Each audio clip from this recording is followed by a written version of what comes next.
Nous saluons encore une fois ce matin les auditrices, les auditeurs. Nous saluons tous les frères maçons et nous saluons tous ceux qui, ce matin, comme à l'accoutumée, sont toujours à l'écoute, en quête de vérité et de lumière. Bonjour, Vénérable Moine. Bonjour, c'est Nessim Gametre. Bonjour à notre metteur en onde. Bonjour à tous les auditeurs et toutes les auditrices qui nous écoutent en cette heure précise. Bonjour à tous nos auditeurs de l'étranger, vous qui nous écoutez. Bonjour à tous les francs-maçons. Alors là, ce matin, nous devons annoncer à nos auditrices, à nos auditeurs et que nos deux collègues vénérables, Dimitri Fils et Jean-Didier Thomas, sont empêchés pour des raisons diverses. Donc nous serons deux ce matin à l'émission Vénérable le Moine.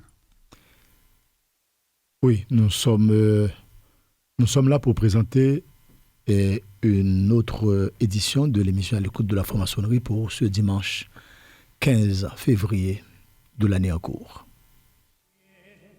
Alors, nous débutons toujours l'émission. Et notre premier point, c'est toujours les paroles de sagesse. Paroles de sagesse, toujours tirées du livre des Proverbes, de la Bible, version Louis II. Nous sommes aujourd'hui le dimanche 15 février 2025. 2026, excusez-moi. Et vous pouvez nous donner lecture, Vénérable le Moine, des Proverbes 15.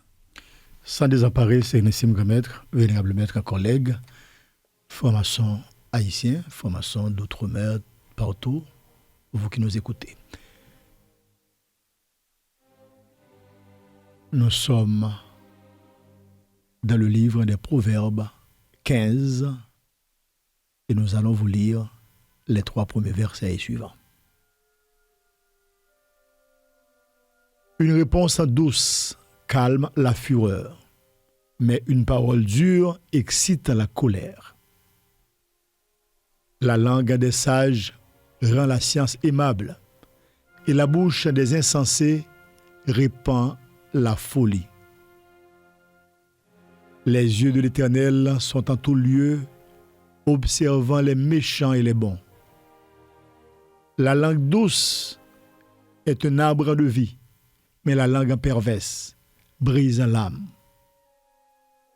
L'insensé dédaigne l'instruction de son père, mais celui qui a égard à la réprimande agit avec prudence. S'il y a grande abondance dans la maison du juste, mais il y a du trouble dans les profits du méchant. Les lèvres des sages répandent la science, mais le cœur des insensés n'est pas droit. Le sacrifice des méchants est en horreur à l'Éternel, mais la prière des hommes droits lui est agréable. La voix du méchant est en horreur à l'Éternel, mais il aime celui qui poursuit la justice. Une correction sévère menace celui qui abandonne le sentier. Celui qui hait la réprimande mourra. Le séjour des morts et l'abîme sont devant l'Éternel, combien plus les cœurs des fils de l'homme.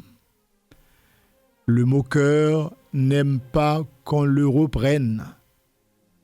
Il ne va point vers les sages. Un cœur joyeux rend le visage serein, mais quand le cœur est triste, l'esprit est abattu. Un cœur intelligent cherche à la science, mais la bouche des insensés se plaît à la folie. Tous les jours du malheureux sont mauvais, mais le cœur content est un festin perpétuel. Mieux vaut peu avec la crainte de l'Éternel qu'un grand trésor avec le trouble. Mieux vaut de l'herbe pour nourriture là où règne l'amour qu'un bœuf engraissé si la haine est là. Un homme violent excite des querelles, mais celui qui est lent à la colère apaise les disputes. Le chemin du paresseux est comme une haie d'épines, mais le sentier des hommes droit est aplani. Un fils sage fait la joie de son père, et un homme insensé méprise sa mère. La folie est une joie pour celui qui est dépourvu de sens, mais un homme intelligent va le droit chemin. Les projets échouent faute d'une assemblée qui délibère, mais ils réussissent quand il y a nombreux conseillers. On éprouve de la joie à donner une réponse de sa bouche. Et combien est agréable une parole dite à propos.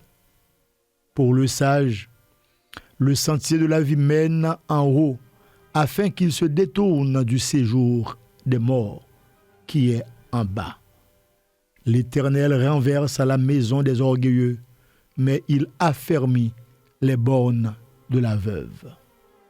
Si les pensées mauvaises sont en horreur à l'Éternel, mais les paroles agréables sont pures à ses yeux. Celui qui est avide de gain trouble sa maison, mais celui qui hait les présents vivra. Le cœur du juste médite pour répondre, mais la bouche des méchants répand des méchancetés. L'Éternel s'éloigne des méchants, mais il écoute la prière des justes. Ce qui plaît aux yeux réjouit le cœur. Un homme nouvelle, une bonne nouvelle fortifie les membres. L'oreille attentive aux réprimandes qui mènent à la vie fait son séjour au milieu des sages. Celui qui rejette à la correction méprise en son âme, mais celui qui écoute à la réprimande acquiert l'intelligence. La crainte de l'Éternel enseigne la sagesse et l'humilité précède la gloire. C'était là, chers amis auditeurs et auditrices, les paroles de sagesse de ce matin, tirées du livre des Proverbes 15, et nous venons de vous lire les 3 premiers versets et suivants. Merci d'en faire bon usage. Merci de méditer profondément ces paroles de sagesse tirées du volume sacré de l'Occident. Chères auditrices, chers auditeurs, bien-aimés frères, vos gratuites et qualités. Il est des moments dans la vie des institutions où le silence serait une faiblesse et la parole un devoir. Le Grand Orient d'Haïti de 1824, dépositaire d'un héritage presque bicentenaire, traverse aujourd'hui l'une de ces périodes charnières où l'épreuve révèle non seulement la solidité des structures, mais surtout la fidélité des consciences. Car une obédience maçonnique n'est pas une construction profane, comme soumise aux ambitions passagères. Elle est une chaîne initiatique, forgée par le temps, consacrée par le travail et sanctifiée par la fidélité des frères qui, génération après génération, ont consacré leur vie à l'élévation morale, spirituelle et intellectuelle de l'homme et de la nation. Face aux turbulences actuelles, une institution demeure debout dans la plénitude de sa mission, le Grand Conseil des Sages. Gardien de la régularité, protecteur de l'équilibre institutionnel et garant de la continuité initiatique, le Grand Conseil des Sages n'agit ni dans la précipitation, ni dans la passion, mais dans la sérénité que confère la conscience du devoir accompli. Fidèle à sa vocation, il continue de travailler dans le silence opératif qui caractérise les véritables bâtisseurs au rétablissement de l'ordre, de la vérité et de l'harmonie au sein de l'obédience. Car ce qui est en jeu maintenant dépasse les hommes. Ce qui est en jeu touche aujourd'hui à l'intégrité du temple lui-même. Il est douloureux de constater que celui qui fut un temps dépositaire de la confiance des frères, élevé à la plus haute charge de l'ordre, semble aujourd'hui engagé dans une entreprise dont le sens profond échappe à la raison initiatique. Une entreprise, disons-nous, qui tend non pas à construire, mais à déconstruire. Non pas à transmettre, mais à effacer, non pas à unir, mais à diviser. Mais l'histoire initiatique nous enseigne une vérité immuable. Nul ne peut détruire ce qui est fondé sur la lumière.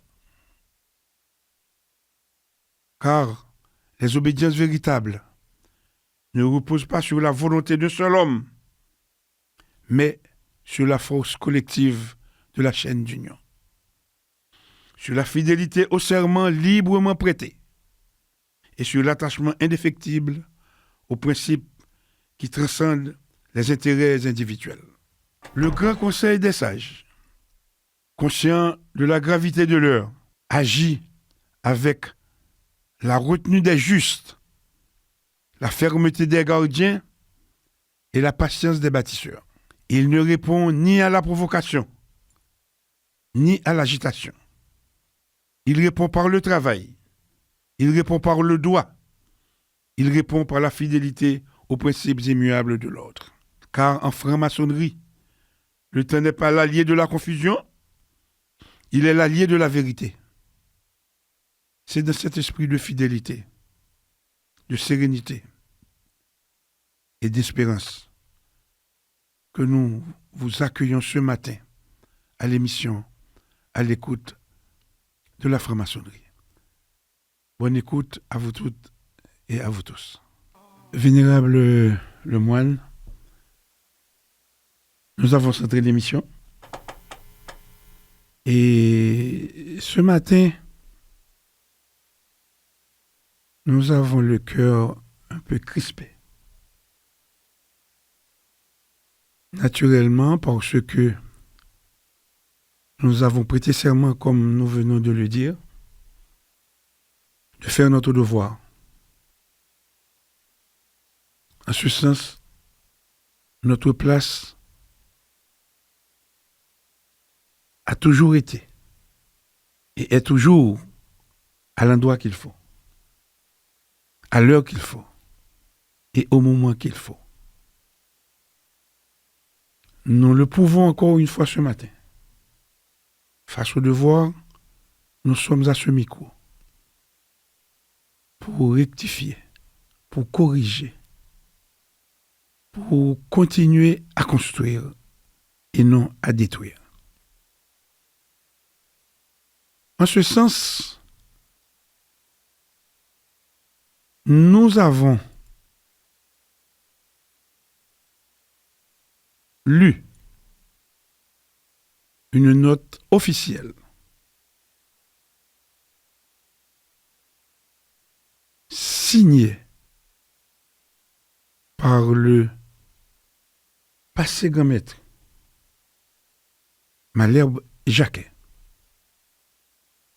Nous nous faisons le devoir, au nom de la vérité, de vous lire une partie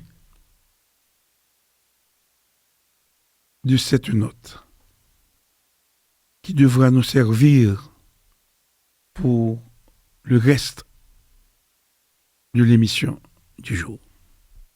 La note que vous allez lire, c'est Sérénissime Grand Maître. En fait, les bribes de notes que vous allez tirer de cette correspondance, de cette planche close, il faut préciser que c'est une note insultante, une note d'irrespect, et une note qui tourne en dérision les passés Sérénissime Grand Maître ayant servi l'ordre, qui sont encore vivants et qui remplissent leur mission constitutionnelle en ces temps difficiles et qui sont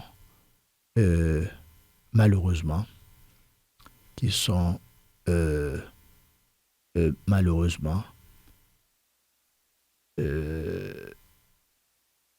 insultés par le passé Sérénissime Grand Maître Malherbe Jacquet. Je voudrais que tout le monde en prenne acte. Je voudrais également que tout le monde en comprenne. Et la raison pour laquelle que nous en parlons ce matin, parce que le franc-maçon doit et demeure un homme de lumière, un homme de respect, de rectitude. On ne saurait accepter et que des passés Sérénissime Grand Maître comme Serge Fluvio Marseille, comme André Jean-Gilles, le docteur André Jean-Gilles, le passé Sérénissime Grand Maître comme Michel F. Bonnet, le passé Sérénissime Grand Maître comme Ronald G. Décembre, et vous qui êtes au micro avec moi, Yves Benoît Jean-Marie, tous ces passés Sérénissime Grand Maître ayant apporté leur pierre dans la construction de l'édifice en matière de gestion administrative du Grand Orient d'Haïti de 1924, encore vivant heureusement, sous la bénédiction de Dieu, du grand architecte de l'univers, insultés dans une note publique, on ne saurait garder le silence à ce niveau. Je vais en faire état uniquement d'une partie, parce que c'est facile d'écrire, de se cacher derrière ce qui est écrit. Nous autres, de notre côté, nous n'écrivons pas, mais nous apportons notre voix. Nous ne pouvons pas cacher. On a voué Toya. Matin là, moi, dans l'émission, sous télévision, tout frais attendez moi. Même pas écrit aucun bagaille. Pour me voyer, et puis, pour me râler comme moi, même, mal dans le pays, moi, côté que ma vive, mal caché. Non. Les choses ne peuvent pas se faire comme ça. Et n'a demandé tout le monde, tout frère nous, pour prendre acte de situation. Et pour prendre courage avec deux bras. Pour dire ça pour dire, et pour faire ça pour faire. Pour corriger tout ça qui méritait corriger. Je vais lire pour vous. Je vais lire pour vous. Je commence à tête pam. Ok. Ça qui écrit sur moi. Côté non cité. Côté non cité. Le passé grand maître Yves Benoît Jean-Marie, en contradiction manifeste avec l'accord de Cayenne qu'il a pourtant signé et qui s'érige aujourd'hui en profondeur de la franc-maçonnerie, la livrant en pâture sur les ondes au grand public, est à la fois juge et partie de cet imbroglio qu'il a créé et en aucun cas ne saurait prétendre pouvoir être une alternative en revendiquant le Grand Maillet. La situation exceptionnelle que traverse le Grand Orient n'a rien à voir avec une crise institutionnelle qui aurait requis l'intervention de quelconque conseil des sages. Elle engage la responsabilité morale de quelques dignitaires qui, comme des pompiers pyromanes, ont allumé et entretenu le feu pour ensuite se présenter en sauveur et reprendre le contrôle du Grand Orient. Profitant de l'affaiblissement physique des aînés, ils les ont induits en erreur sur la vraie situation et extorqué des signatures, même aux non-voyants. Je vous demande, quittez ça dans la tête, non? Tout frère mieux captandem. Extorquer des signatures, même aux non-voyants. On devra revenir là-dessus. Ce travail de sabotage d'abord en coulisses, puis honteusement sur les ondes, est entretenu depuis plus de 4 ans. Je vais m'arrêter là. Parce que il y a des choses beaucoup plus graves dans ce texte. Oui. Je me garde de les lire.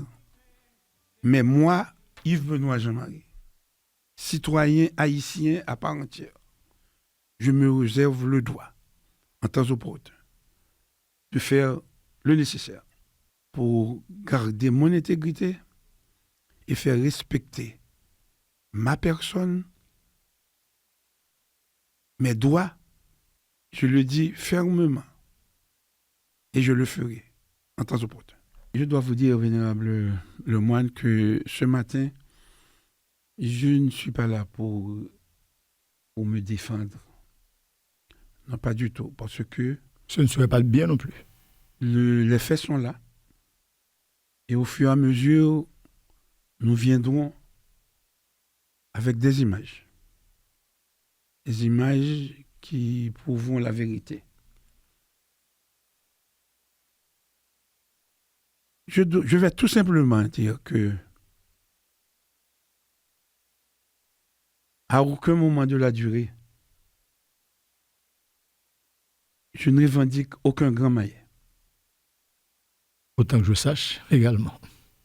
Pas du tout, pas question. Non. Moi-même, m'a dit en créole pour tout frère capable de percer. Dans semaine convent qui t'a pas mené à élection, Malherbe Jacques, comme maître, moi croisé dans le grand secrétariat avec 2 éminents frères. Le passé grand maître Serge Fluvio Marseille, qui était rentré personnellement, qui est toujours rentré à chaque fois que gagnait convent qui pour mener à élection au nouveau grand maître, parce que monsieur son ayant droit. C'est un ayant droit. Oui. C'est un ayant droit. Eh bien, j'ai rencontré avec lui dans le grand secrétariat, très jovial. Et c'est un monde qui te baille et Malherbe Jacquet tout support li pour le te passer. Alors kounya là, c'est pas moi qui pral di nous là qui Jean passé grand maître Serge Marseille sorti dans la structure avec qui déception il sorti. M'gade pour me dire. M'te rencontré en même temps avec le vénérable maître Jean Villers d'Oval qui était venu tout dans l'installation nouveau grand maître. Les gars te demandé moi grand maître par rapport à travail ça au fin faire là. Qui le va pour tourner vin banon coup de main encore au niveau de grande maîtrise. Moi dit me te répondre ça. Te dit gen des bagages ou fin fait et des bagages ou fin passer là-dedans. Pour ça faire. Le Sam t'a parlé de réunification. Okay. Me dit que l'on fin passer dans une structure ou fait ça. Il y a 2 raisons qui t'a fait que tu as besoin de tourner là-dedans. Première raison, c'est si ou quitter cette structure là avec un sentiment du devoir non accompli. Deuxième raison, c'est si toutefois il y a des intérêts extraordinaires qu'il a donnés et que ou tu voulu retourner venir jouer. Je dis, dans les deux cas, c'est pas moi ça, bah, ça va pas concerner. Moi, j'ai fait devoir, moi, et je n'ai pas aucun intérêt personnel que je viens chercher là-dedans. Donc, il est normal que je passe pour me quitter place là, pour des frères qui aussi valables, qui beaucoup plus valables que moi, qui pour continuer. Mais ce n'est pas moi qui Et vous faites 6 dernières années, ça et à l'écart de toute bagaille.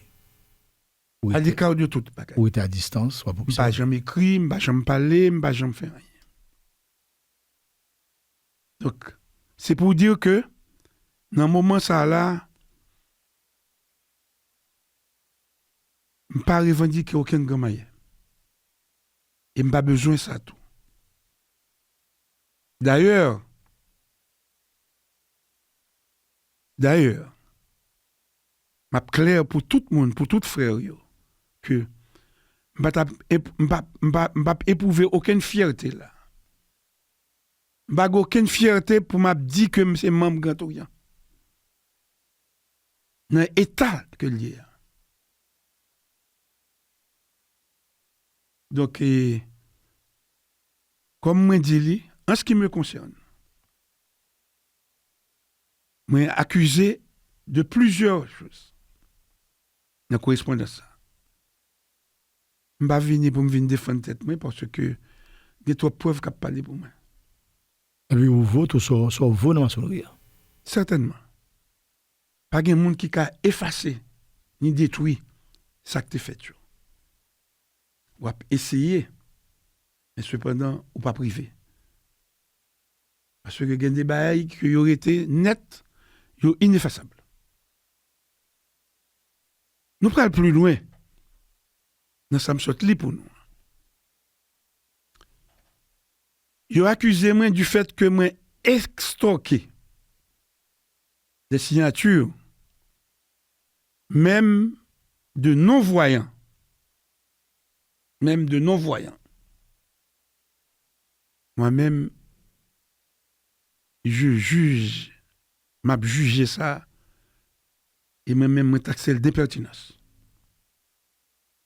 M'a précisé pour nous que moi-même, personnellement, je n'ai pas de problème de vision dans le Grand Conseil des Sages.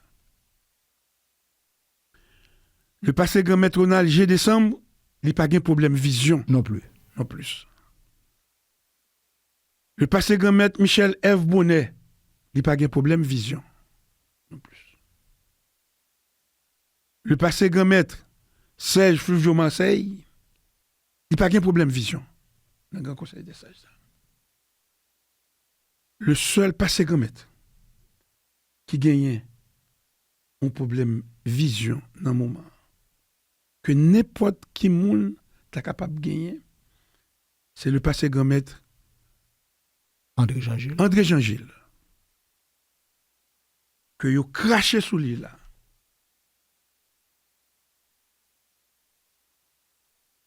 M'a parlé là matin, c'est parce que grand maître Jean-Gilles, c'est moi-même qui t'a loué personnellement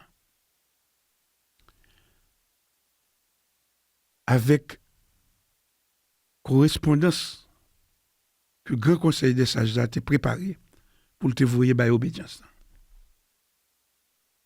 Et là, il t'a signé pour moi.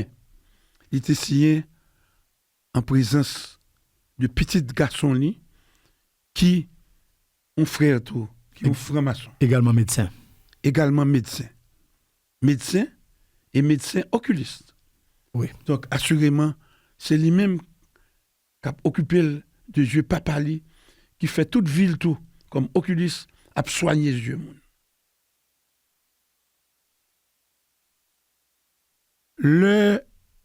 Moi fini avec ça. Comme Jean-Gilles, que moi-même, moi baille un respect absolu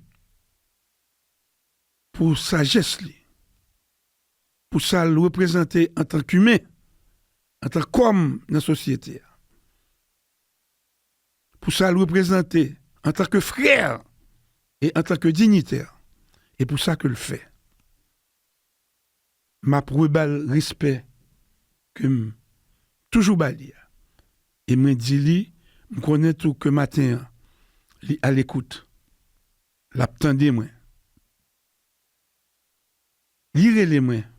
Li dit moi. Grand-maître comment y est? Me dit très bien, grand-maître Jean-Gilles. Il dit moi, est-ce que au courant de une note officielle que Malherbe écrit? Il dit oui, moi au courant. Il dit moi, mais yo mettez la dernière que c'est que m'pa cassien, m'pa ouais. Donc pour qui ça Malherbe voulait cracher sous un handicap que n'importe qui monde capable gagner? Il dit les grand-maître et moi ouais tout Jean ouais mais ou pas besoin fatiguer ou que en temps opportun n'a réagi sous les. Il dit non, c'est pas ou même seulement qui pourrait agir. Moi-même personnellement m'a réagi. C'est ainsi que moi pral ban nos lecture là de correspondance que grand-maître André Jean-Gilles voyait bail passer grand-maître Malherbe Jacquet.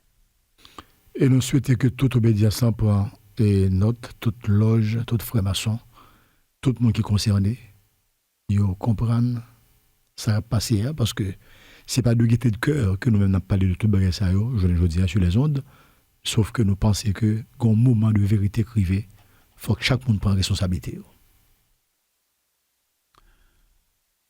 Je lis pour vous. Port-au-Prince, le 10 février 2026. Jacques Malherbe, passé grand-maître. Chers frères, c'est avec un profond étonnement que j'ai pris connaissance de ta récente correspondance signée en qualité de grand-maître, alors même que ton mandat est arrivé à son terme. C'est précisément pour prévenir et résoudre ce type de situation que la Constitution de 2014 du Grand Orient d'Haïti a institué le Grand Conseil des Sages auquel il a été confié la mission de régulation et de résolution des conflits internes. À la suite du dernier schisme ayant affecté notre obédience, il a été clairement établi dans la constitution maçonnique que ce conseil, composé des anciens passés grands-maîtres, devrait se réunir afin d'examiner avec sagesse et impartialité toute crise susceptible de troubler l'harmonie de l'ordre. Il est de mon devoir d'intervenir afin d'inviter l'ensemble des belligérants de cette division à la raison et à la retenue, et surtout d'empêcher que des ambitions personnelles ne viennent perturber l'équilibre, la dignité et l'unité fraternelle de notre institution. Je tiens à te rappeler, chers frères, que lors du dernier schisme, période durant laquelle j'exerçais les fonctions de grand-maître, de nombreux maçons de bonne volonté ont œuvré avec détermination pour rétablir l'ordre et la cohésion au sein de l'obédience. Alors qu'au même moment, tu résidais paisiblement au Canada et sirotais du bon vin. Cet effort collectif, accompli dans l'ombre et le silence, mérite respect et reconnaissance. J'ai connu ton père, médecin militaire, comme moi-même, à l'époque où je poursuivais ma spécialisation à l'hôpital naval de Philadelphie. C'était un homme de valeur, de rigueur et de conviction. J'éprouve donc une réelle incompréhension face au fait que son descendant puisse en venir à tenir des propos empreints de manque d'égard à l'encontre d'un frère aîné en raison d'un handicap. Une telle attitude contrevient non seulement aux règles élémentaires de la bienséance, mais également aux principes fondamentaux de la franc-maçonnerie.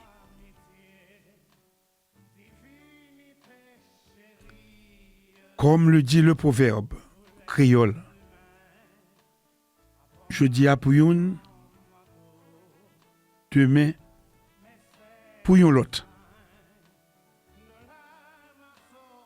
Lorsque j'étais vénérable maître de la loge, de la respectable loge L'Étoile d'Haïti, j'ai pleinement compris que la mission du franc-maçon est par essence transcendantale.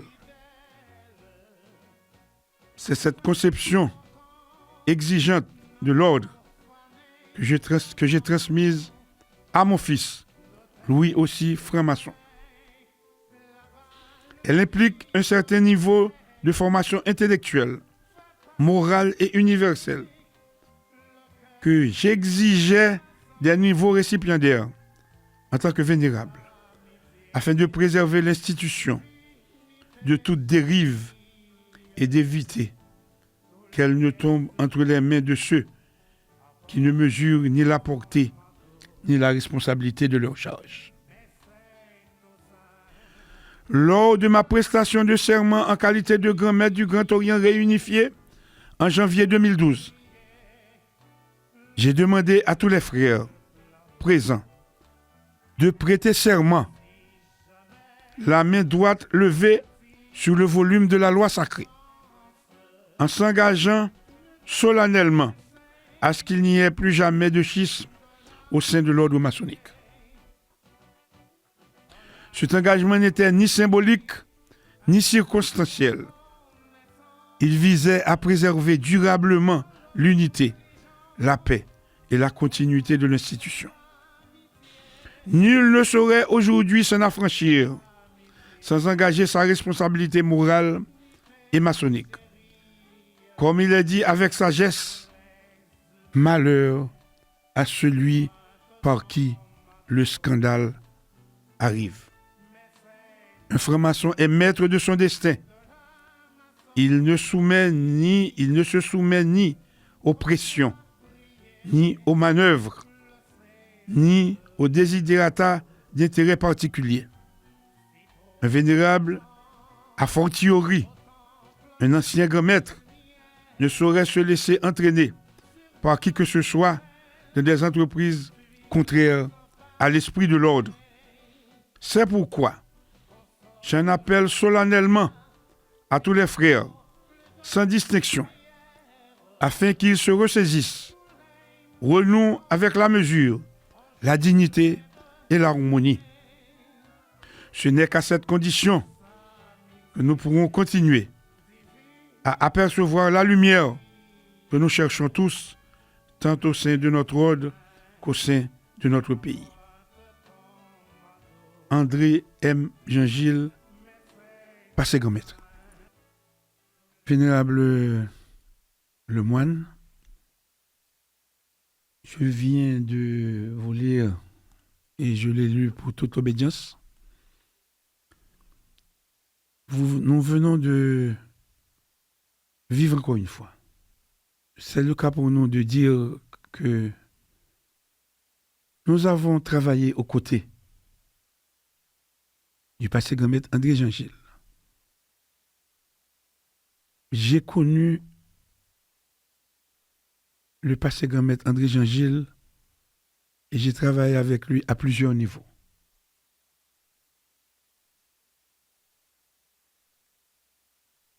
C'est tellement une division dans la période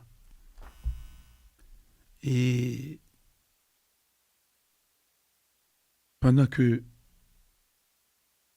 grand maître, passé grand maître André Jean-Gilles était vénérable étoile, c'était période côté que yo t'a parlé de maçon en haut, maçon en bas. Donc, il n'est pas facile pour te gagner des visites entre des loges tant que l'amitié, la vérité, les cœurs unis. C'est rarement que des frères te qu'on a visiter l'étoile d'Haïti ou bien le Mont Liban. Faut d'où que ces générations pam avec des nègres solides tant que et vénérable Augustave, vénérable Boulet, c'est nous-mêmes qui mettons fait la bagaille ça. Et bien, nous connaissons monter l'étoile. Nous chitons dans la cour l'étoile là.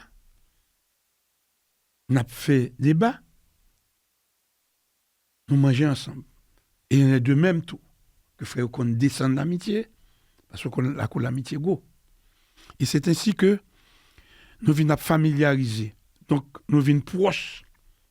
C'est un bel moment. C'est un bel moment. Que malheureusement, je souhaitais que moment ça nous sommes capables de vivre. On souhaitait ça. Donc, moi, je travaille avec Ramède Jean-Gilles au niveau capitulaire, dans Royal H, dans Templier, etc. Donc, c'est toujours même monde ça. Oui. Donc, nous n'avons qu'à imaginer, je ne dis pas. C'est même force de caractère, ça. Oui, oui. Après 6-98 là, moi-même, moi retiré chapeau devant personnalité, fidélité à parole, devant mon passé grand maître André Jean-Gilles. Oui. Et lui-même, lycéen, n'a pilier réunification. Oui, c'est vrai. C'est vrai. Nous avons même demandé là, dans tout le monde, dans tout frère, qu'a cherché détruire caractère, qu'a cherché détruire ça, le te fait. Demander qui dit mieux. Non, mais pas grand plus monde, non. On dit qui dit mieux. C'est parce que grand maître Maleb Jacques qui a fait ça, pas l'autre monde encore, non. Qui dit mieux. Qu'est-ce que tu as posé au fait comme ça encore? Qui dit mieux. Qui dit mieux. Demander qui dit mieux. Et m'attendre à ce que, dans la réaction, que vous répondez, qui dit mieux. Je vais faire autant de.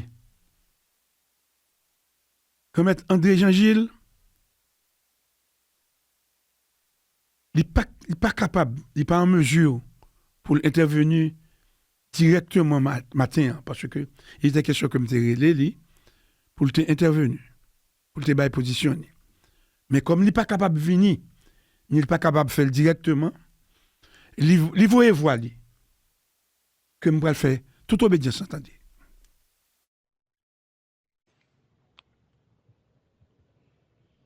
Je m'excuse parce que tout au début de mon speech, je n'ai pas salué fraternellement les membres du Grand Conseil des sages. Je rappelle à tous que le Grand Conseil des sages n'a pas été créé pour punir seulement, mais pour rappeler à l'ordre tout franc-maçon qui ne respecte pas la Constitution du Grand Orient d'Haïti de 1824. Actuellement, mes frères, le mal est autour de nous. Le mal s'avance contre nous. Serrant nos rangs autour de notre maître. Soyons unis et je vous assure que nous vaincrons. Sérénissime Grand Maître, sincèrement, je dois vous dire que je viens d'écouter un extrait sonore historique de la voix de passé Grand Maître et André Jean-Gilles. Et comme vous venez de dire, c'est quelqu'un qui impose un respect tant sur le plan professionnel que sur le plan spirituel. Et je suis vraiment ému d'entendre sa déclaration sur la crise. Et je pense que tous les frères de l'obédience doivent se sentir concernés par cette expression de sagesse que nous venons de publier ce matin sur les ondes. Alors je dois vous dire, vénérable le moine, que la bande sonore est beaucoup plus longue. Donc, je l'ai reçu du passé grand maître André Jean-Gilles par WhatsApp. Je l'ai transmis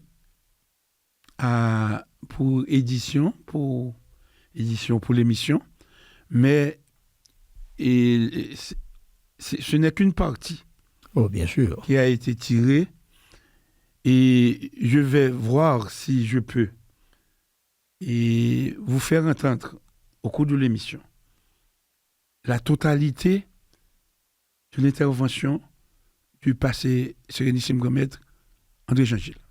Nous allons essayer, vénérable moine,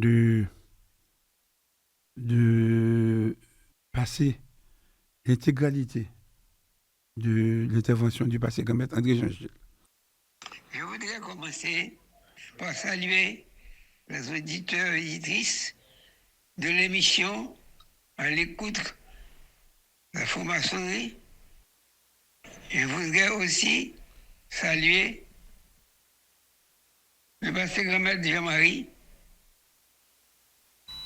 et toute l'équipe de l'émission. Un grand salut fraternel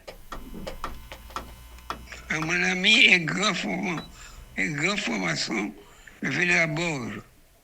Je suis le docteur André Jean-Gilles, passé grand maître du Grand Orient de 1824. Celui qui vous parle n'est pas un leader, mais un grand frère. Avec le recul de l'âge, l'expérience m'impose le devoir de dire ce qui doit être dit. Que ce qui doit être dit doit l'être avec sagesse. Est-ce que la sagesse vient obligatoirement avec l'âge? Je ne pense pas. Elle vient avec l'introspection, qui est le regard que l'on porte sur soi, et aussi avec l'expérience des événements de sa vie, mais aussi et surtout la manière dont les traverse. C'est ainsi que le Grand Orient d'Haïti a subi déjà 3 schismes. Je ne me souviens pas trop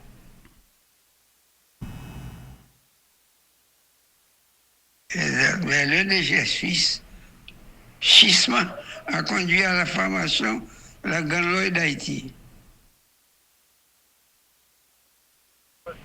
Le troisième s'est produit en 1998.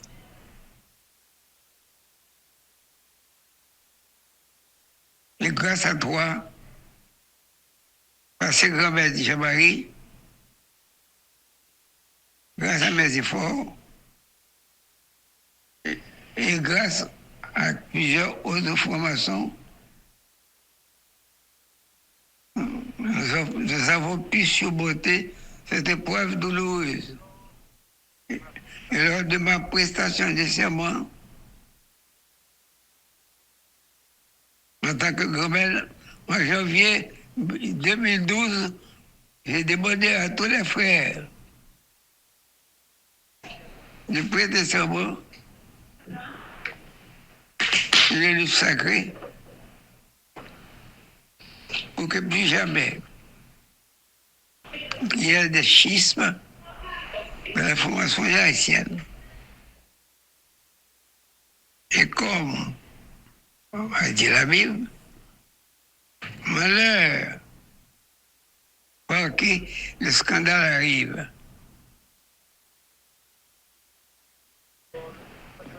Car le sermon maçonnique n'est pas simple mot. Rompre le serment, il y aura toujours une charge karmique à porter. Toujours. Donc, cette expérience du schisme de 1998, le troisième, a porté à créer le Conseil des sages.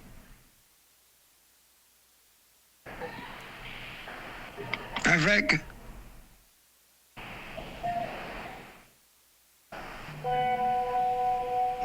du côté d'Haïti. Informé par les passés grand-maîtres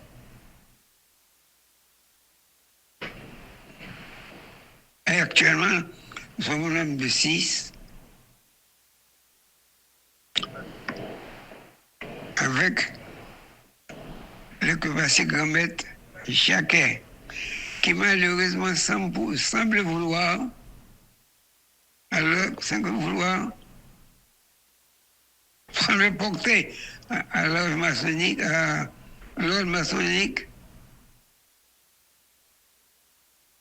une nouvelle décision.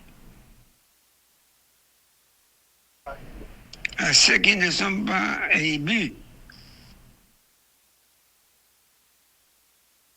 le dernier convoi qui devait eu lieu en janvier dernier, cette année, a été annulé.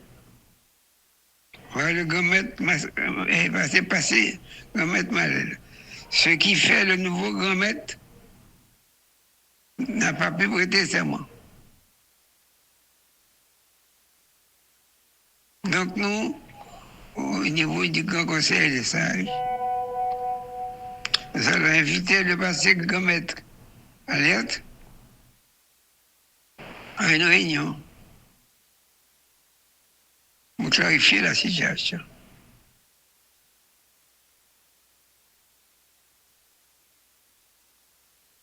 Je dois conclure pour vous dire, à la fin de tous les conflits, on oubliera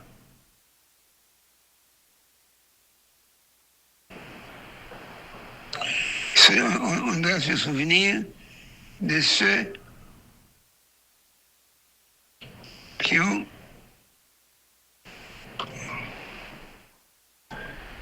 la mémoire collective. Ok.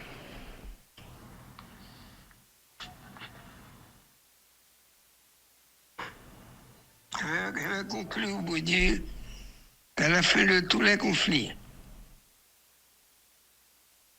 on oubliera ce qui nous divise. Et on se souviendra ce qui nous unissent. Parce qu'il reste toujours dans la mémoire collective.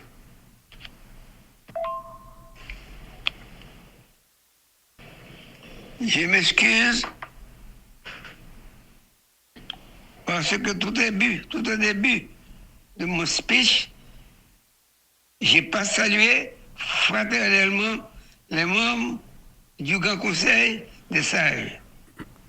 Je rappelle à tous que le Grand Conseil des Sages n'a pas été créé pour punir seulement, mais pour rappeler à l'ordre tout franc-maçon qui ne respecte pas la Constitution du Grand Orient d'Haïti de 1824. Actuellement, mes frères, le mal est autour de nous. Le mal s'avance contre nous. Serrant nos rangs autour de notre maître. Soyons unis et je vous assure que nous vaincrons. Voilà, et Vénérable Lemoine, donc nous nous sommes débrouillés pour que les frères, les auditrices, les auditeurs puissent entendre et puissent vivre dans son intégralité. Et la bande sonore qui nous a été envoyée et pour être diffusée, c'est ce monument. C'est ce monument qui, aujourd'hui, peut-être qu'on veut faire passer ce passé Sérénissime Grand Maître comme un frère qui, victime d'un handicap, on ne saurait à aucun moment ne pas donner à ce monument le respect, ce respect auquel il a droit. Et le fait qu'il est frappé de cécité, ça ne veut pas dire pourtant qu'il n'a pas de volonté. Et vous venez d'écouter et la bande sonore, on ne peut plus claire, une bande sonore qui appelle à la sagesse de tous les francs-maçons, notamment à celle du passé Sérénissime Grand Maître Malherbe Jacquet, qui se croit tout permis et qui dans ses actions, dans ses agissements, dans ses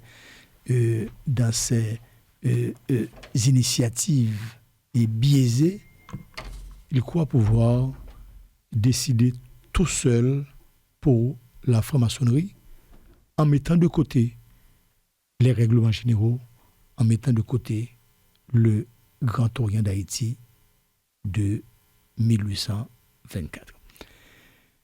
Moi, je pense que l'émission de ce matin est une émission justement pour expliquer à tous les francs-maçons qu'ils ont une responsabilité commune et collective. Je pense qu'il faut endosser cette responsabilité. Et l'une des raisons fondamentales, je vous le dis ce matin, mes bien-aimés frères, l'une des raisons fondamentales expliquant la position du passé Sérénissime Grand Maître Malherbe Jacquet est le fait qu'il veut à tout prix changer les règlements généraux et la constitution maçonnique pour y insérer ses propres idées et ses propres projets. Il veut enlever tout ce qui constitue des balises pour empêcher que des frères non qualifiés arrivent au poste de Sérénissime Grand Maître. Le fait qu'il a des frères à soutenir, donc il se permet de prendre des initiatives pour changer les règlements généraux, changer la Constitution. Il planifie, mes frères, je vous le dis, il planifie un convent extraordinaire pour cet amendement. Eh bien, il faut se mettre en quoi? Il faut se mobiliser pour empêcher que cela arrive.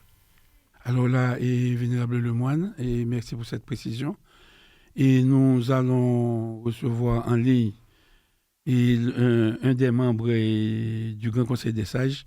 Il s'agit du passé grand maître et Michel Bonnet, à qui nous disons bonjour. Bonjour, grand maître Bonnet. Bonjour mon frère, bonjour. Et alors là, ce matin, nous sommes face à notre devoir, nous sommes au micro. Et nous vous appelons juste pour... Nous ne savons pas si vous êtes à l'écoute de l'émission. Oui, nous y sommes.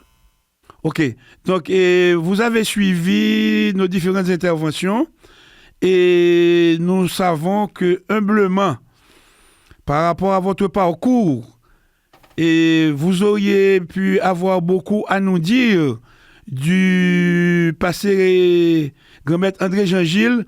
Nous vous offrons l'opportunité à votre guise d'intervenir.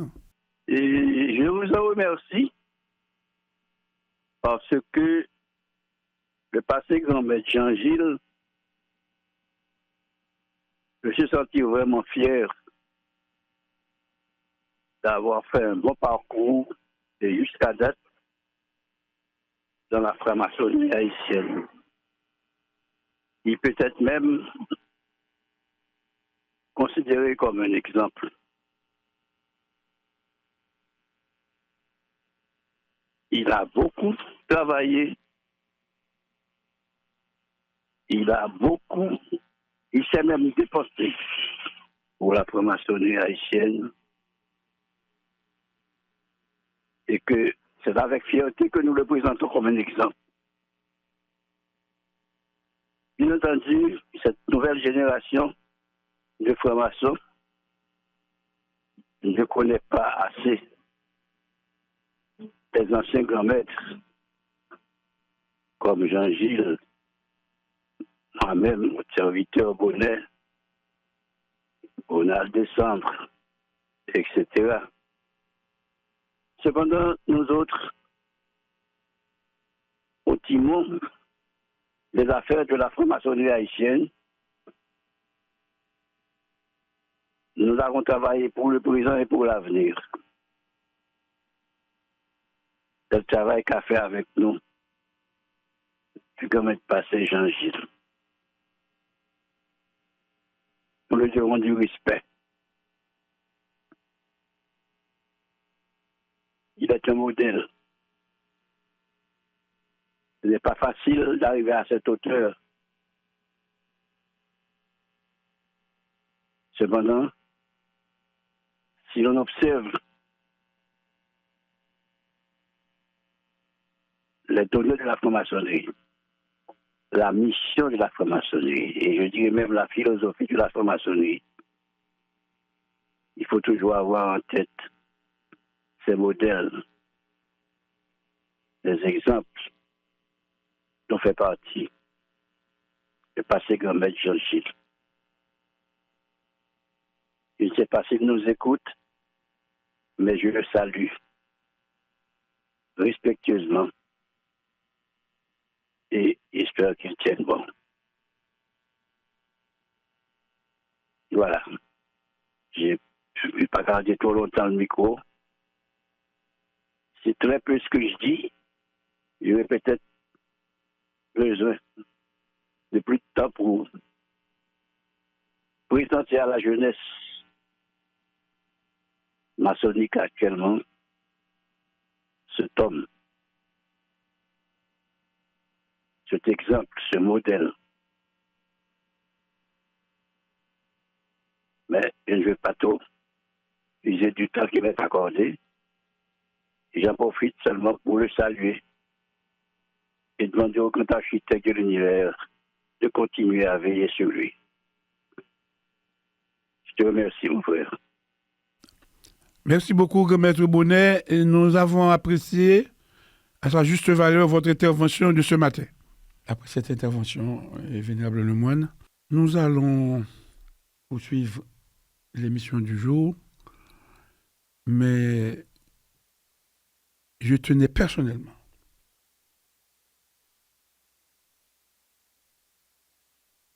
en mon oncle personnel, en tant que simple frère, en tant que passé grand maître du Grand Orient d'Haïti du 124, et aussi en tant que membre à part entière du Grand Conseil des Sages, je tenais à présenter à nos auditrices, à nos auditeurs et à tous les frères, en leur titre, grade, rang et qualité, je tenais à camper et à présenter ce monument à qui nous devons un respect absolu. Et j'en profite pour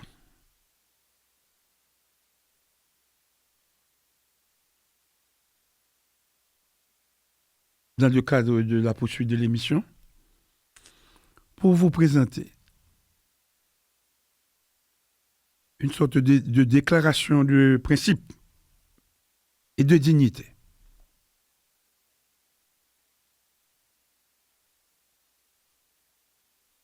Je vous dirai ceci.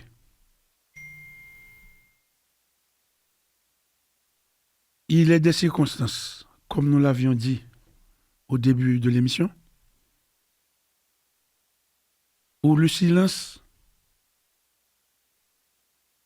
habituellement, la vertu des initiés et surtout de l'apprenti maçon, doit céder la place à une parole, mais une parole claire, non pour accuser, mais pour rétablir l'axe. Depuis plusieurs semaines, le Grand Conseil des Sages, fidèle à la mission que lui confère la Constitution et les traditions du Grand Orient d'Haïti de 1824, poursuit avec constance son travail de régulation, de la sérénité, la retenue et la fidélité aux principes immuables de l'ordre. Or, il est profondément regrettable de constater que, dans ce contexte déjà éprouvant pour la conscience collective, le frère Malherbe Jacquet, passé grand maître, continue de poser des actes et de tenir des propos qui, par leur nature et leur tonalité, s'éloignent de la hauteur morale attendue de celui qui fut, un temps, dépositaire de la plus haute autorité initiatique de notre obédience. Plus grave encore, certaines expressions utilisées à l'endroit d'un frère aîné, membre du Grand Conseil des Sages, semblent avoir franchi une limite que nul initié véritable ne saurait ignorer, celle du respect dû à la dignité intrinsèque de toute personne humaine, indépendamment de sa condition physique. Car en franc-maçonnerie, l'homme ne se mesure ni à l'apparence, ni à la force du corps, mais à la rectitude de son âme. L'initiation nous enseigne que la véritable vision n'est pas celle des yeux, mais celle de la conscience. Et bien souvent, Ceux dont le corps porte une épreuve visible sont aussi ceux dont l'esprit se tient le plus fermement dans la lumière. Porter atteinte, même indirectement, à la dignité de frère en raison d'un handicap, réel ou supposé, ne constitue pas seulement une maladresse. Cela constitue une rupture avec l'esprit même de la démarche initiatique, laquelle repose sur la reconnaissance de l'égalité essentielle de tous les êtres dans leur cheminement vers la perfection intérieure. Nul, quel que soit le rang qu'il ait occupé, ne peut s'affranchir de cette exigence. Car les charges passent, les titres s'effacent, mais la qualité initiatique demeure ou s'altère selon la fidélité que chacun maintient envers ses serments. Être grand maître, c'est recevoir une autorité, mais être initié, c'est accepter une responsabilité plus grande encore, celle d'être un exemple de maîtrise, un exemple de retenue, un exemple de fraternité véritable. La parole d'un ancien grand maître ne lui appartient plus tout à fait. Elle engage l'image de l'ordre. Elle engage la mémoire de la fonction qu'il a incarnée et elle engage la conscience de ceux qui l'écoutent ou qui le lisent. C'est pourquoi il est encore temps et il est toujours digne pour tout initié de revenir à la rectitude, de retrouver la mesure et de se souvenir que la plus haute autorité en franc-maçonnerie n'est pas le pouvoir, mais la sagesse. Le Grand Conseil des Sages, pour sa part, continuera d'agir sans haine, sans faiblesse et sans dévier de l'axe que lui impose le devoir.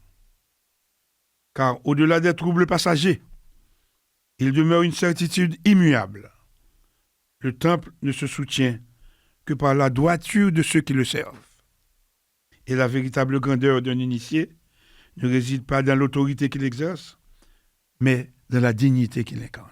Vénérable Lemoine, et vous savez que généralement, nous avons toujours un texte qui a toujours servi, je vais répéter vos propos, et le plat de résistance. Oui, avant même le plat de résistance, je voulais justement remercier le passé Sérénissime Grand Maître Michel F. Bonnet et pour son intervention équilibrée ce matin et pour ses témoignages de respect et vis-à-vis d'un passé Sérénissime Grand Maître qui se passe de présentation et qui s'impose en part son honneur et sa dignité en parlant de Dr André-Jean Gilles, le passé Sérénissime Grand Maître.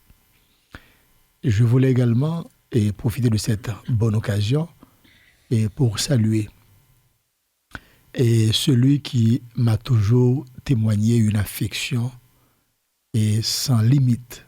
Je salue Dr André-Jean Gilles et nous lui disons que le panel de l'émission à l'écoute de la franc-maçonnerie et son émission de prédilection qu'il écoute chaque dimanche matin et salue sa magnanimité, salue son honorabilité, salue la personne qu'il est dans son essence et qu'il demeure. Il est une référence de la franc-maçonnerie, il est quelqu'un sur qui on peut compter, il est l'expression même d'une sagesse incarnée, il est ce que nous appelons une pierre angulaire dans cette construction importante qu'est la franc-maçonnerie.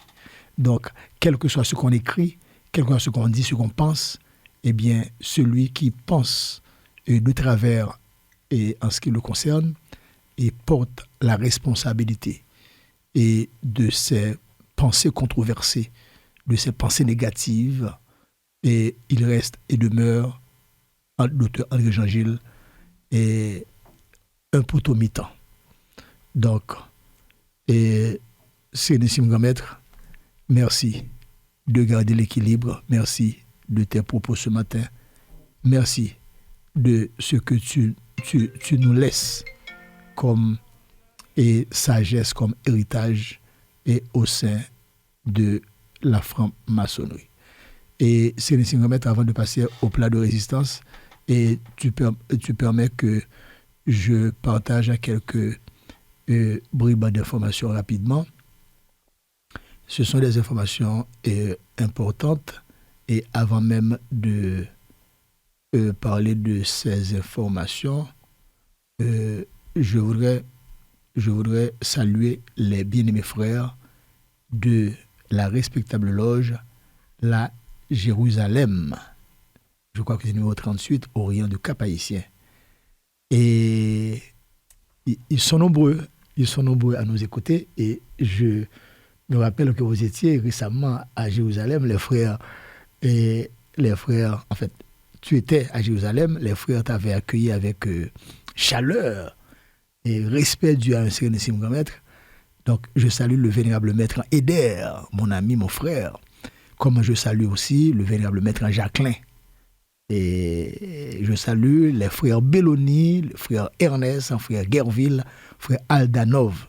Je le fais maintenant, c'est parce que ce sont des frères qui nous écoutent présentement et qui apprécient l'analyse que nous faisons de la situation globale de l'obédience et qui félicitent également notre preuve de courage. Donc je ne voulais pas laisser passer le point avant de passer tout en mes salutations à ces bien-aimés frères. Que tu salues aussi. Mais je le salue aussi également. Le vénérable Jacquelin a beaucoup travaillé avec moi. Oui. C'est un lutteur. C'est des gens que si je n'ai pas de tête, M. Paul, il n'y a pas de l'institution encore. Il n'y a pas de l'institution encore. Mais cependant, toujours à même de courage, je toujours prendre recul avant de prendre décision. Et c'est ça que je t'ai conseillé. Toute vénérable là, chaque frère en particulier, pour prendre le recul nécessaire, là, pour tendre et pour demander à tout frère là, dans un moment ça, c'est pour questionner vénérable. Atelier, c'est eux-mêmes qui baillent vénérable mission. Qui mission vénérable te gagné en janvier? Oui. Est-ce que c'est mission pour représenter le loge dans le convent ou bien est-ce que c'est mission pour prolonger mandat et y ont passé grand maître? Est-ce que c'est ça le dit? Alors, autant de questions que je laisse. M'a demandé tout frère pour y ressaisir et m'a salué tout frère ça qui oui. Et ça a été marqué moi j'étais de passage, moi j'étais là pour me couvrir dans son intégralité. Convent. Mais malheureusement, les choses sont ce qu'elles sont. Vénérable Maître Eder, vénérable Jacquelin, frère Belloni, frère Ernst, frère Gerville, frère Aldanov, moi pour mettre nous pour toujours continuer à faire devoir. Et m'a dit pour nous avec tout cœur moi pas derrière aucune position et pas besoin aucune fonction parce que moi-même moi gagné tout ça que m'était doué gagner déjà. Pas de monde qui a retiré dans même. Donc travail m'a fait là, m'a fait ni pour tête moi ni pour me chercher position. Mais m'a fait un travail pour mettre la vérité côté me doit mettre pour que obédience ça nous te gagné, grand orient nous te gagné que vénérable Jacquelin capable de témoigner pour le retourner en place Jean le Douyer de façon à ce que l'on nous dit que nous sommes membres du Grand Orient pour nous capables de dire avec fierté et dignité. C'est très bien, c'est Nissim Gamet. Et je pense que je ne dis là, pendant que nous faisons une ouverture en créole, il faut nous parler tout avec tout frère, et il faut nous parler tout avec Vénérable pour nous dire que, et je ne dis à nous comprendre que il y a quelques là-dedans qui t'a signé et une note et qui t'a demandé que passer à mettre la carité pour un an plus.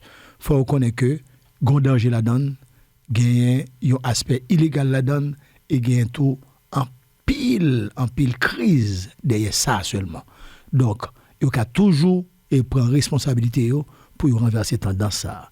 Ça, il a fait, il a toujours induit en erreur, mais je ne veux dire, le bonheur, le temps pour eux-mêmes, pour penser et retourner à la voie légale et puis rentrer décision ça, qui était une décision que vous profitez de lui-même pour faire l'autre gros cause. M'a tout profiter tout pour ne pas dire que nous pas de connaître. M'a tout profiter dire nous tout d'après ça que moi m'apprendre, il y a des décrets qui a préparé là, décrets carrément pour yo présenter un règlement général et une constitution et une nouvelle version de règlement général, nouvelle version de constitution par décret. Je pensais que c'est convent qui t'a préparé et il y a quelqu'un qui dit que c'est convent qui a préparé, convent extraordinaire, et l'autre qui dit que c'est décret qui est déjà là et signé pour présenter une nouvelle version de règlement général de constitution. Moi, je pensais que et ça va passer. Et je crois que chaque monde en d'obédience, chaque vénérable maître, il est supposé prendre responsabilité. C'est le simple maître, avant de passer à la plat de résistance, moi-même, j'ai quelques informations sur Suprême Conseil des 33e d'Haïti de 1936, pour moi, aller du 5 au 14 février. Jeudi 5 février passé, le chapitre de Rose-Croix, la rosée de l'Hermont numéro 47 à Vallée de Pétionville, a tenu sa tenue d'obligation avec le tressage à Terre Sata délégué des Roses Jean-Louis. Le vendredi 6 février dernier, l'aréopage légalité numéro 23 a tenu sa tenue d'obligation avec le très éminent commandeur Clairvaux Jean-Claude. Le samedi 7 février dernier, l'aréopage Les Chevaliers Invincibles numéro 36 a tenu sa tenue d'obligation avec le très éminent commandeur Joannès Saint-Clair-Zius. Le jeudi 12 février dernier, le chapitre de Rose-Croix, les fils de la Galilée numéro 3, Vallée de Hench, a tenu sa cérémonie avec le tressage à Terre Sata, Wilton Pierre. La Constance numéro 2 a travaillé également avec le tressage à Terre Sata, Roch César.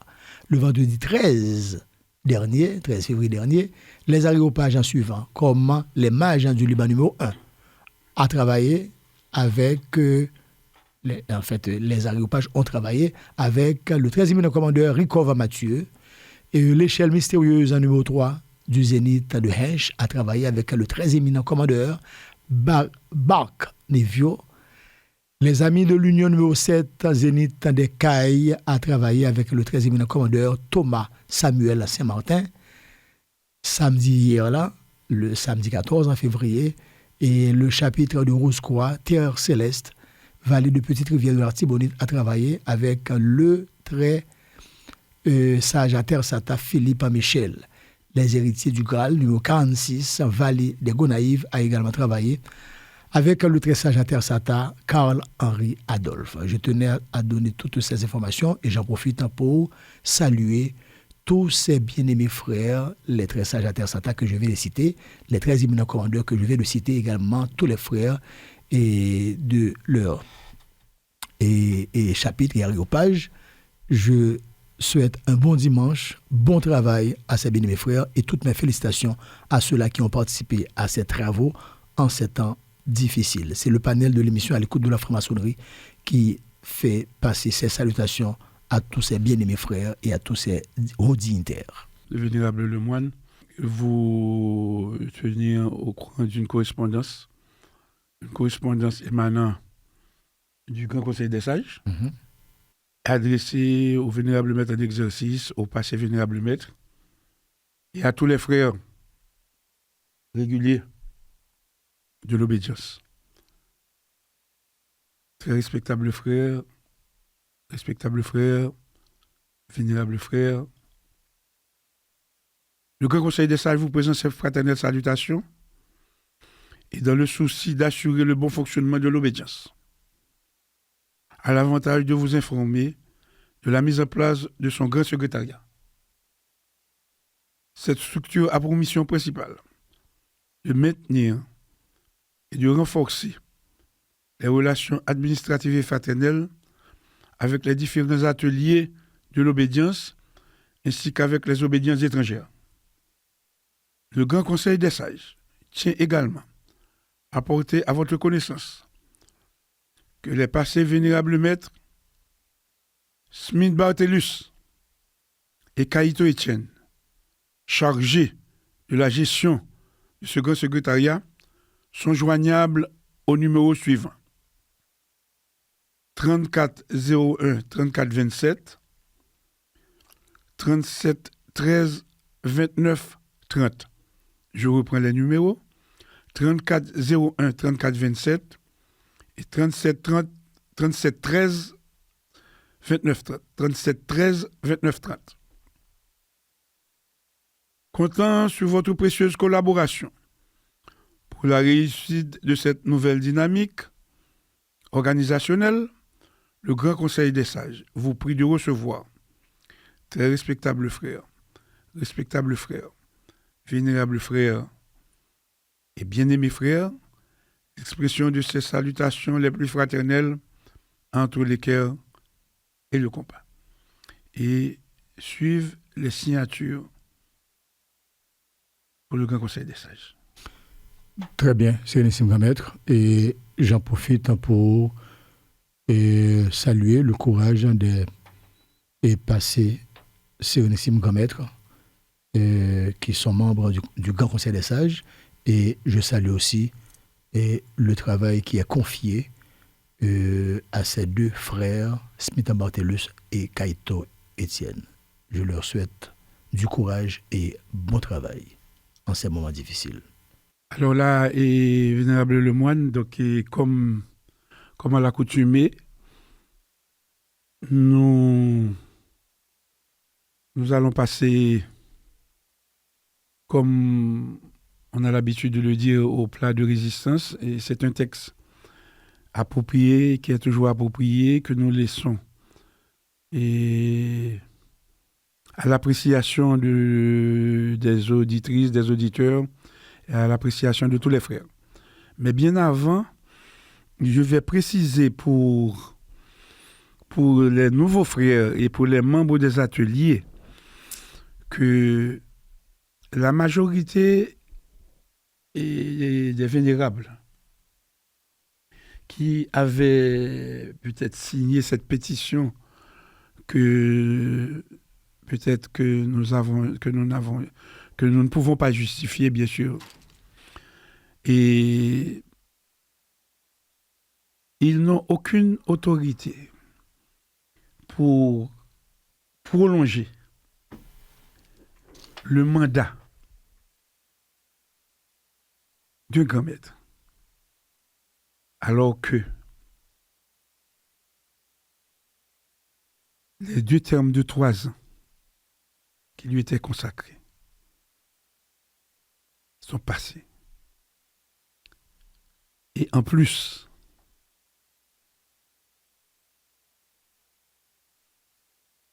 il n'a pas pu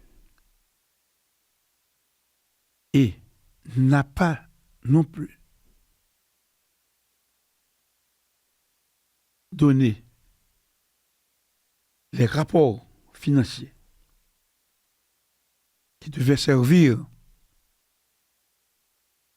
à la commission des finances du Conseil permanent de statuer sur la décharge à lui donner. Donc, il faut que ce soit clair. Il faut que ce soit clair dans l'esprit de tous les frères. Il faut que ceci soit clair. Je ne sais pas si vous voulez ajouter quelque chose. Oui, c'est clair, je pense, dans l'esprit de tous les frères. Et donner mandat à quelqu'un dont les termes de ces deux mandats consécutifs arrivent à terme n'est pas du tout de la prérogative des délégués. Et nous l'avions dit, et nous l'affirmons de plus en plus, ça a été une initiative totalement biaisée, une initiative hors norme qu'il faut corriger, et ça n'a absolument aucun effet sur l'ordre. Et quelle que soit la décision prise par le passé, Sérénissime Maître Malherbe Jacquet, la décision est nulle et de non-avenue. Frappée de nullité absolue. Et par conséquent, ça ne peut pas avoir effet sur l'obédience. Et les frères doivent se mettre d'accord sur cela. À aucun moment de la durée, le frère Malherbe Jacquet n'a le droit d'exercer la fonction de Sérénissime Grand Maître, ni ad interim, ni comme personne en fonction. Donc par conséquent, s'il a des décrets à signer, ce sera des décrets nuls et de l'avis, des décrets qui n'auront absolument aucun effet sur l'ordre.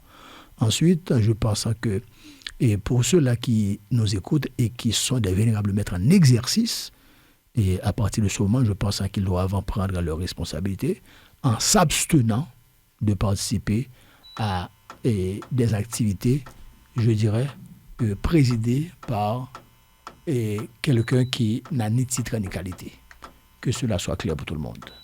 Et comme ce sont des vénérables maîtres collègues, et je m'adresse avec eux dans le respect dû à notre rang, et pour leur dire qu'il ne faut pas se positionner du côté des scandales, du côté de l'illégalité, du côté de l'immoralité. Il faut qu'ils se ressaisissent, il faut qu'ils prennent leurs responsabilités. Et pour l'avenir numéro 50, Orient de la Croix des Bouquets, le vénérable maître Gabélus, de son côté, je ne me permets pas de parler pour lui, mais je sais qu'il ne va pas s'embarquer, il ne va pas cheminer dans cette direction. Je suis sûr pour des loges comme le Mont Liban, comme la philanthropie, comme la Jérusalem, et comme les Monts Tabor, et comme la respectable loge comme le réservoir de Siloé,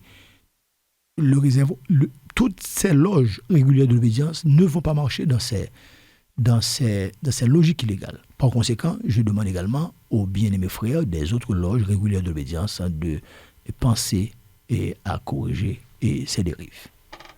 Merci, vénérable le moine, et nous sommes édifiés.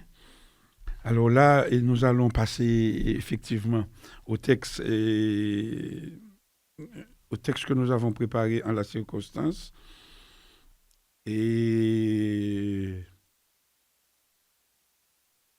nous allons passer effectivement à ce texte et que nous avons préparé et que nous allons laisser à l'appréciation des auditrices, des auditeurs et de nos frères. Mes très chers frères, chères auditrices, chers auditeurs, il est des heures où l'ordre est éprouvé, non pour être affaibli, mais pour être révélé. Dans ces heures-là, les passions s'agitent, les voix s'élèvent, les jugements se précipitent, mais les véritables bâtisseurs, eux, ne quittent pas le chantier.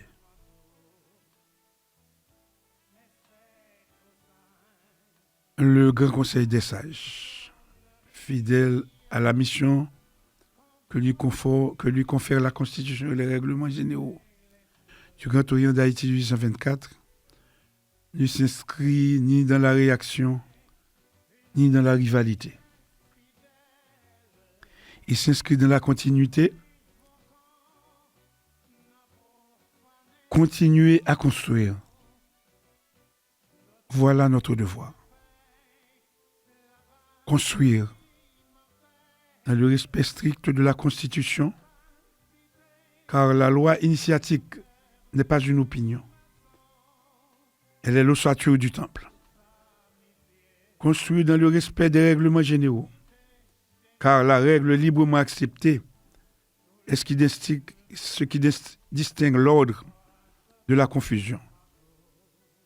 Construire sans exclusion, car une obédience ne s'agrandit pas en retranchant, mais en élevant. Construire sans effacer les aînés, car l'initiation est transmission.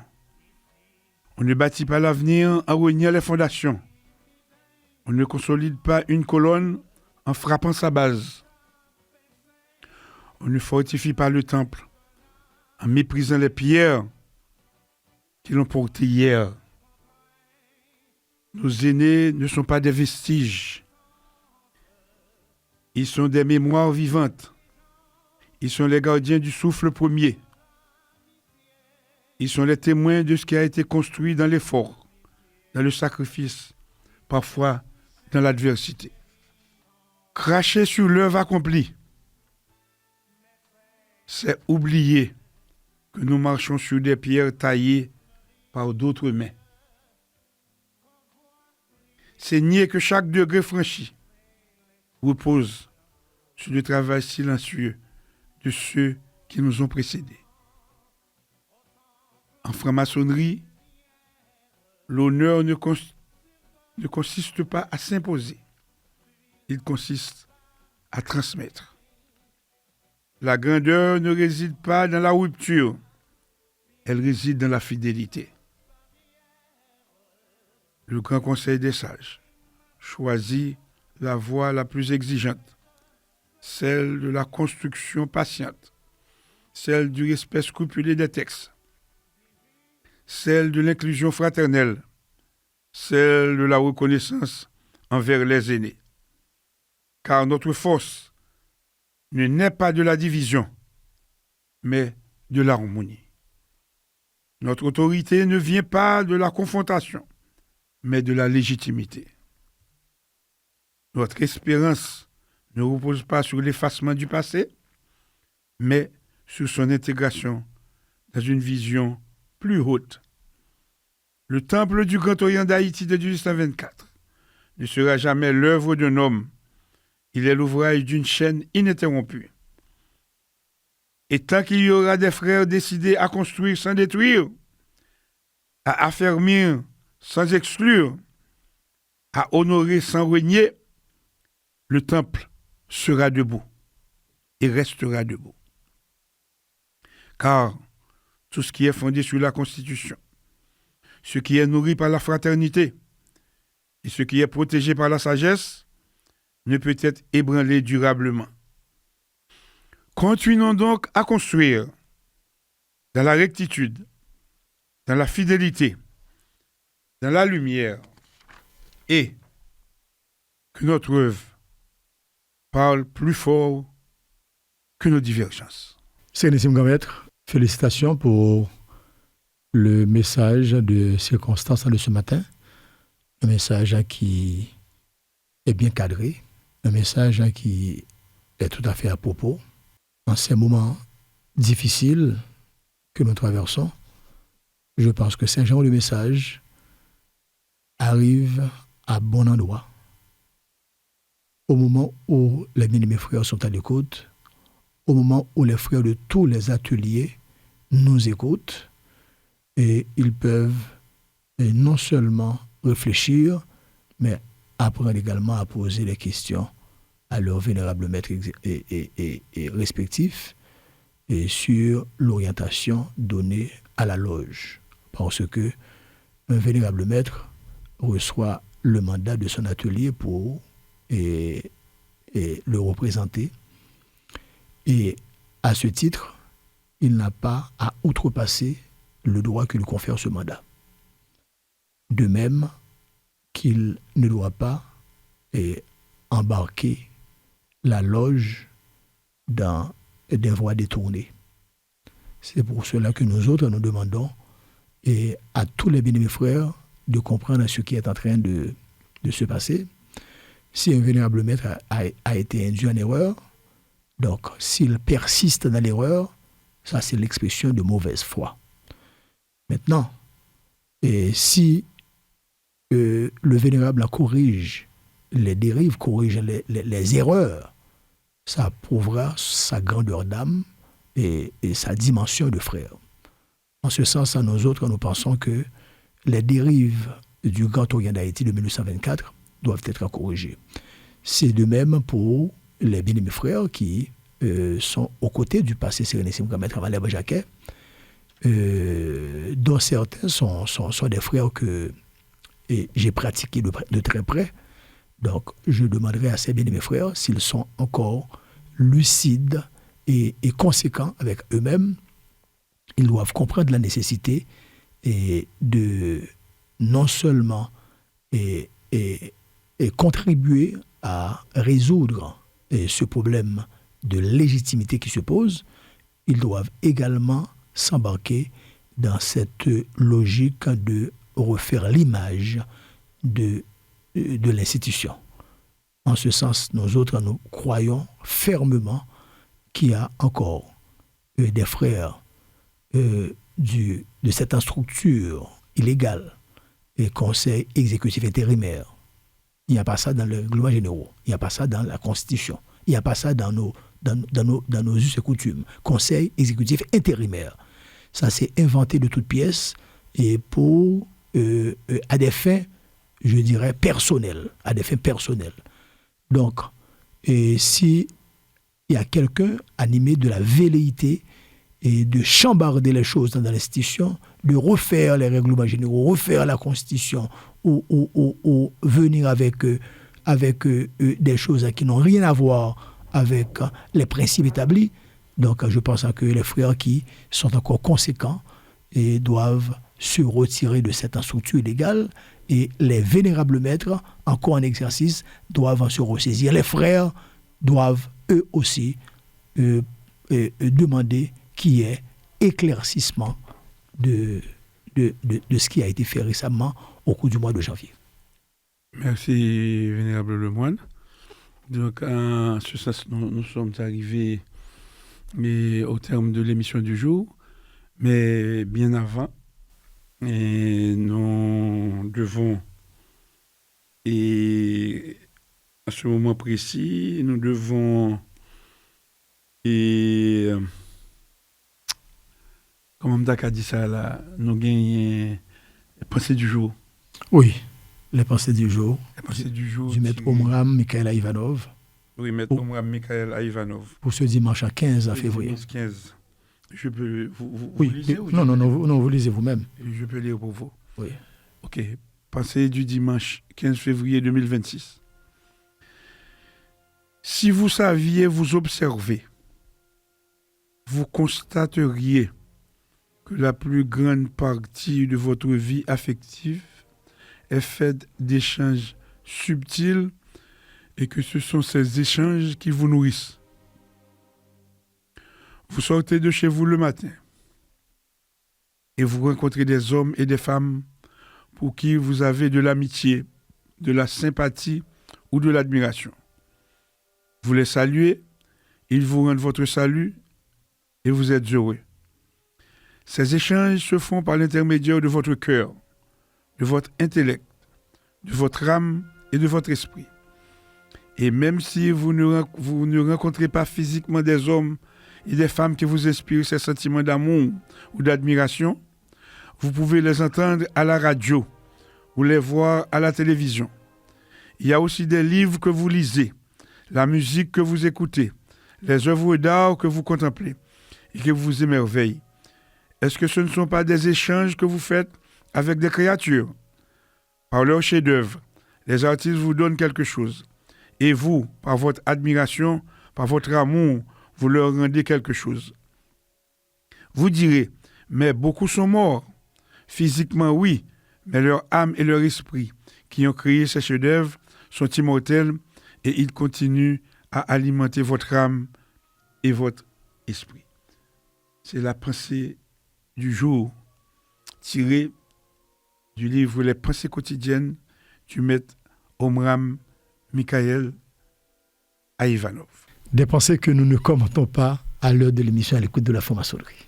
Avant de faire la grande évocation, Sérénissime Grand Maître, et nous tenons à saluer le frère Jean Junior Rousseau qui nous écoute à Montréal, qui est à l'écoute de l'émission, comme nous saluons également le frère Harold Dimanche qui nous écoute aux États-Unis, qui est présentement en vacances à la Jamaïque.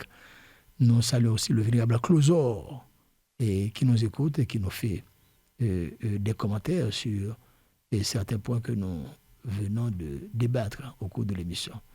Et nous saluons tous ces bien-aimés frères, comme nous saluons aussi la sœur Floretta Nicolas qui nous écoute à Montréal. Merci. Et c'est le moment. Alors, vous savez que dimanche dernier, bon, j'avais omis de la grande évocation. Faire la grande évocation.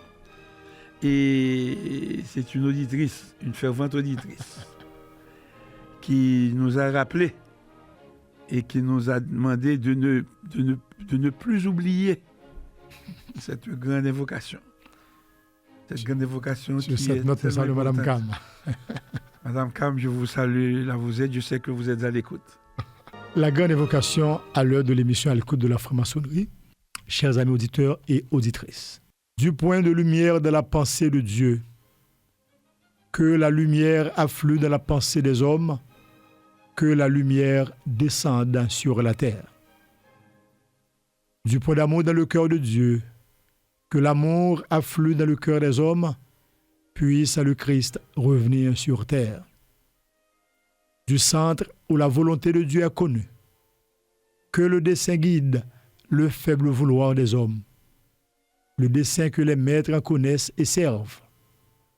Du centre que nous appelons la race des hommes, que le plan d'amour et de lumière s'épanouisse, et puisse-t-il sceller la porte de la demeure du mal. Que lumière, amour et puissance restaurent le plan sur la terre. Amen, amen, amen. Chères auditrices, chers auditeurs, mes bien-aimés frères, au terme de cette émission, il convient de revenir à l'essentiel.